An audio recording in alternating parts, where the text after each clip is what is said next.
ప్రియమైన సోదరీమణులారా, మా మిత్రుడు సహచర మంత్రివర్యులు పెద్దలు దామోదర్ రాజ నరసింహ గారు వైద్య ఆరోగ్య శాఖ మంత్రిగా బాధ్యతలు చేపట్టిన వెంటనే తన శాఖలో ఉన్న అంశాలను సమీక్షించి నా దృష్టికి సంవత్సరం పైగా మీ నియామకాల విషయంలో ఆలస్యం జరుగుతున్నది, దీనికి సంబంధించి సమీక్ష చేయాలి అని నా దృష్టికి తీసుకువస్తే మీ ఉద్యోగ నియామకాల ప్రక్రియ చేపట్టడానికి అవసరమైన సమీక్ష చేసి తక్షణమే ఈ ఉద్యోగ నియామకాలు జరగాలి. తెలంగాణ రాష్ట్ర హైకోర్టులో ఉన్న కేసును పరిష్కరించాలి. మీరు కళ్ళల్లో ఒత్తులేసుకొని ఈ ఉద్యోగ అవకాశాల కోసం ఎదురు చూస్తున్న విషయాన్ని దృష్టిలో పెట్టుకొని ఈరోజు ఇంత గొప్ప కార్యక్రమాన్ని నిర్వహించి ఈ కార్యక్రమానికి ముఖ్య అతిథులుగా నాతో పాటు ఉప ముఖ్యమంత్రి బట్టి విక్రమార్క గారిని, కోమటిరెడ్డి వెంకటరెడ్డి గారిని, తుమ్మల నాగేశ్వరరావు గారిని, అదేవిధంగా గౌరవ శాసనసభాపక్ష అధ్యక్షులు స్పీకర్ గారు గడ్డం ప్రసాద్ కుమార్ గారిని, మిత్రుడు పొన్నం ప్రభాకర్ గారిని, అదేవిధంగా చీఫ్ సెక్రటరీ గారిని, షబీర్ అలీ గారిని, ఇతర మిత్రులందరిని ఆహ్వానించి ఈ గొప్ప కార్యక్రమంలో మీతో పాటు మమ్మల్ని మీ సంతోషంలో పాల్గొనే విధంగా ఏర్పాటు చేసినందుకు దామోదర్ రాజ్ నరసింహ గారిని మనస్ఫూర్తిగా నేను వారిని అభినందిస్తున్నా. మిత్రులారా, ఈరోజు 6,956 మంది నిరుద్యోగ యువతీ యువకులకు ఉద్యోగ అవకాశాలు తెలంగాణ రాష్ట్ర ప్రభుత్వం ఏర్పాటు చేసి ఈ ఎల్బీ స్టేడియంలోనే ఈ కార్యక్రమాన్ని నిర్వహించడానికి కారణం ఉంది. ఈ వేదిక మీద ఉన్న మాకందరికీ డిసెంబర్ 7 నాడు ఇక్కడే ఉద్యోగ ప్రమాణాలు చేసినప్పుడు మేము మా కుటుంబ సభ్యులు ఎంత సంతోషాన్ని పంచుకున్నామో మీరు కూడా ఇక్కడే మీ కుటుంబ సభ్యులతో ఈ ఎల్బీ స్టేడియంలో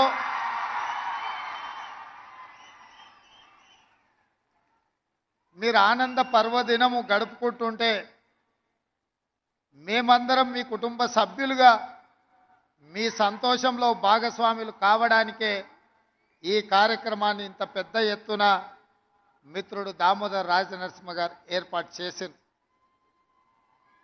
ఇక్కడున్న ప్రతి తెలంగాణ బిడ్డకు తెలుసు, తెలంగాణ రాష్ట్ర ఉద్యమం ఉవ్వెత్తున లేవడానికి ప్రధానమైన కారణం నిరుద్యోగ సమస్య.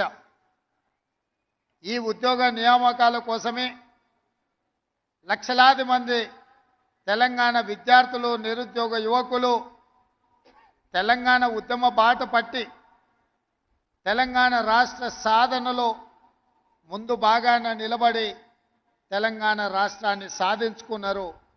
ఈ ప్రక్రియలో వందలాది తెలంగాణ బిడ్డలు అమరవీరులైన వాళ్ళ త్యాగాల పునాదుల మీద ఏర్పడ్డ ఈ తెలంగాణ రాష్ట్రం ఏ ఆకాంక్షల కోసం విద్యార్థులు, నిరుద్యోగ యువకులు, ఉద్యమకారులు ఉద్యమించినరో 10 సంవత్సరాలు ఆకాంక్షలు నెరవేరక ఆనాటి ప్రభుత్వం మీద పోరాటం చేస్తే, ఉద్యమాలు చేస్తే వాళ్ళ మీద అక్రమ కేసులు పెట్టి పోలీసులను పెట్టి అణిచివేయాలన్న ఆలోచన చేసిండ్రు తప్ప నిరుద్యోగ యువకులకు ఉద్యోగ ఉపాధి అవకాశాలు కల్పించాలి అని చెప్పి ఆనాటి ప్రభుత్వము ఆలోచన చేయలే. ఎంతసేపు ఆనాటి ప్రభుత్వానికి తమ కుటుంబ సభ్యుల యొక్క ఉద్యోగాల గురించి మాత్రమే ధ్యాస తప్ప తెలంగాణ రాష్ట్రంలో ఉన్న నిరుద్యోగ యువకుల యొక్క విద్యార్థినుల యొక్క ఉద్యోగ అవకాశాల గురించి ఎన్నడూ ఆలోచన చేయలే. అందుకే 10 సంవత్సరాలు సుదీర్ఘంగా ఎదురు చూసిన విద్యార్థులు ఇక ఈ తెలంగాణ రాష్ట్రంలో మాకు ఉద్యోగాలు ఇస్తా అని భ్రమపెట్టి మమ్మల్ని వంచిన వాళ్ళను వాళ్ళ ఉద్యోగాలు తొలగిస్తేనే మాకు ఉద్యోగాలు వస్తాయని మీరు కంకణ బద్దులై మీ ఉద్యోగ ఉపాధి అవకాశాలలో మిమ్మల్ని మోసం చేసిన వాళ్ళ యొక్క ఉద్యోగాలు తొలగించడంతో ఈరోజు మీ ఉద్యోగాలకు ఉన్న అడ్డంకులు తొలగిపోయినాయి. నేను ఒక్క మాట గుర్తు చేయదలుచుకున్న మా చెల్లెళ్ళందరికీ, ఆనాడు నిజామాబాదు జిల్లా ప్రజలు 2019 పార్లమెంట్ ఎన్నికలలో కల్వకుంట్ల కవిత గారిని అక్కడి ప్రజలు ఓడిస్తే కన్న తండ్రిగా కేసీఆర్కు దుఃఖం వచ్చింది. ఎంబడే తన కూతురికి శాసన మండలి సభ్యురాలుగా తిరిగి ఉద్యోగం ఇచ్చుకున్నాడు తప్ప మా స్టాఫ్ నర్సులైన మా చెల్లెళ్ళ ఉద్యోగాల గురించి ఒక్కసారి కూడా ఆలోచన చెయ్యలే.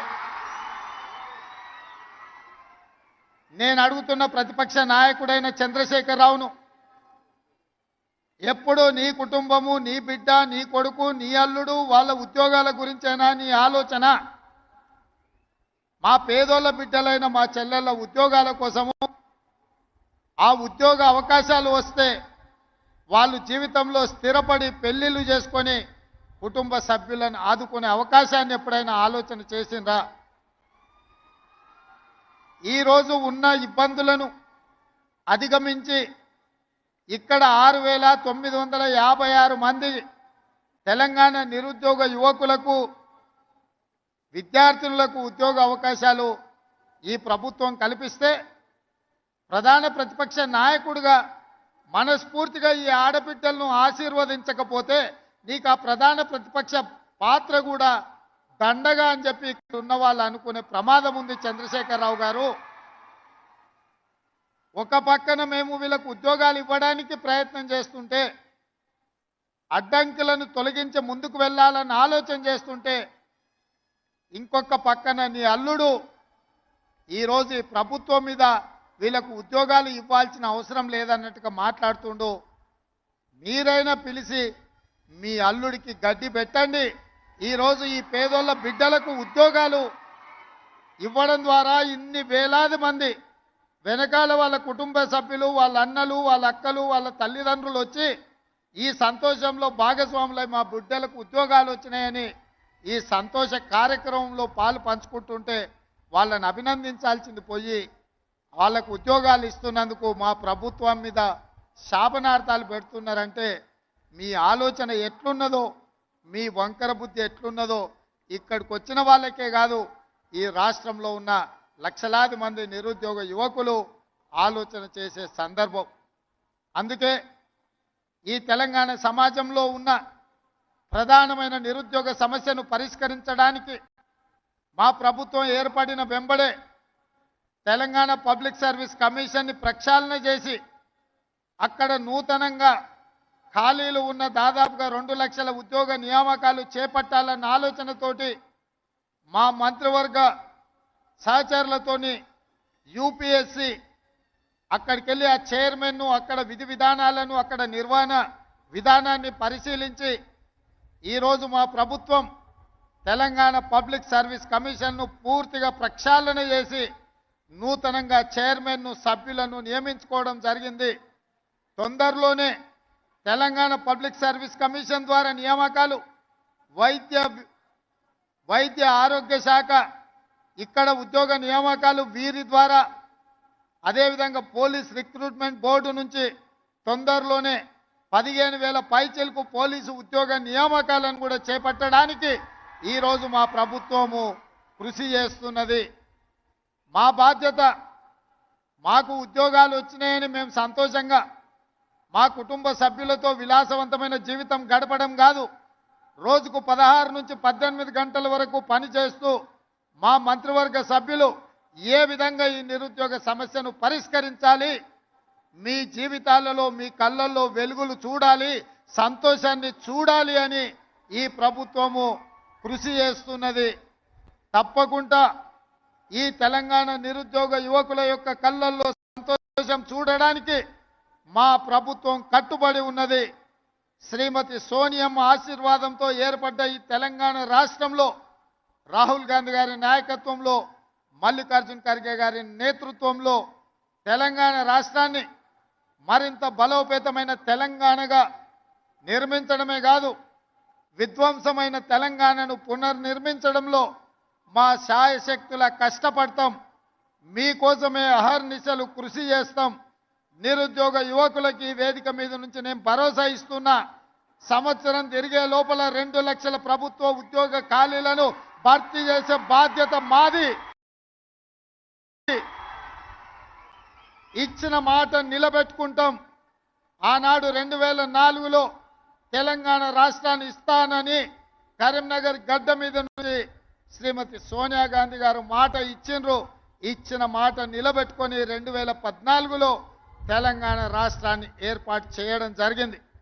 అలాంటి మాట తప్పని మడమ తిప్పని శ్రీమతి సోనియా గాంధీ గారి నాయకత్వంలో ఏర్పడ్డ ఈ ప్రభుత్వం మీకు ఇచ్చిన మాట నిలబెట్టుకుంటుంది. మీ నిరుద్యోగ యువకుల యొక్క ఆకాంక్షలను నెరవేర్చడానికి తప్పకుండా 2 లక్షల ప్రభుత్వ ఉద్యోగ ఖాళీలను భర్తీ చేస్తాం. మీ కళ్ళల్లో ఆనందం చూసి ఫామ్ హౌస్లో ఉన్న వాళ్ళు కుళ్ళుకున్నా,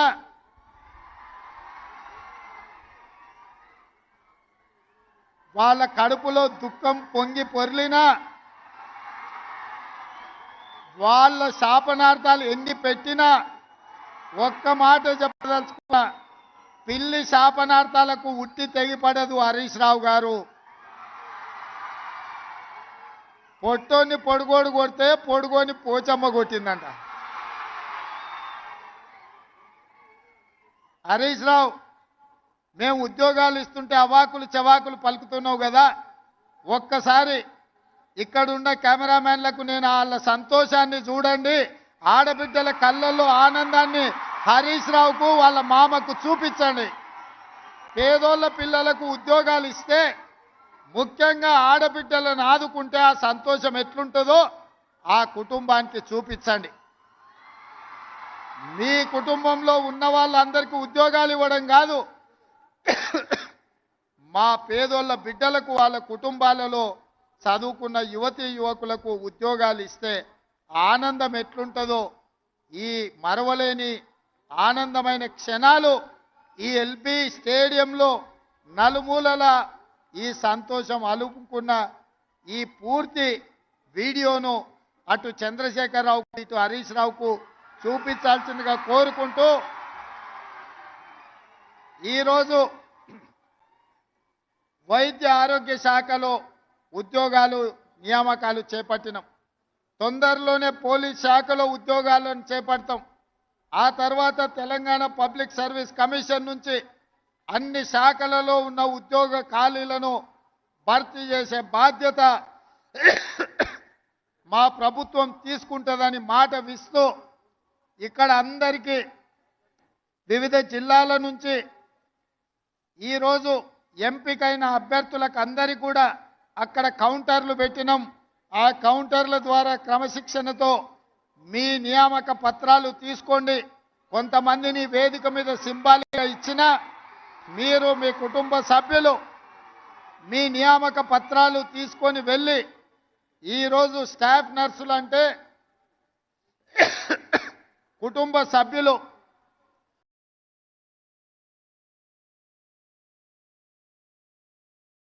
వాళ్ళకు కూడా కన్న కూతుర్లలాగా వైద్యాన్ని అందించేది మీరు. మీరు డాక్టర్లు మీరే, డాక్టర్లు మీరే. కష్టంలో వచ్చిన వాళ్లకు ఒక నమ్మకాన్ని, విశ్వాసాన్ని కల్పించి వాళ్ళని ఆరోగ్యం కుదుట పడే విధంగా సపర్యలు అందించేది మీరే. ఖచ్చితంగా ఒక ఆరోగ్యవంతమైన తెలంగాణను నిర్మించుకోవాలి అని అంటే మీ శ్రమ, మీ కృషి, మీ కష్టం ఉంటుంది.